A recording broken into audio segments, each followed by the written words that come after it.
প্রধানমন্ত্রী, আমার নামে নাম, আমি টেলিসানে কাজ করি।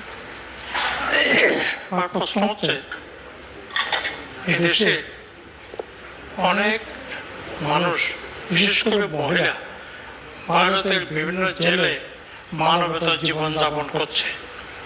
কিছু টেকনিক্যাল কারণে তাদেরকে এদেশে ফেরত আনা যাচ্ছে না, বা আনা হয় না, বা আসতে পারছে না। সেখানে পররাষ্ট্র মন্ত্রণালয় এবং অর্থ মন্ত্রণালয়ের একটু হিসেব নিকাশ আছে। সেটা হচ্ছে, বাংলাদেশ হাই কমিশন দিল্লিতে লেবারদের ওয়েলফেয়ারের জন্য বা বিশেষ কোনো ফান্ড নাই, যার কারণে জেলে যারা আছে, জেল এক্সপায়ার হওয়ার পর মানবেতর অবস্থায় ভারত দিতে চাচ্ছে, আমরা আনতে পারছি না অনেক সময় টাকার অভাবে। সামান্য একটা ফান্ড যদি বাংলাদেশ হাই কমিশন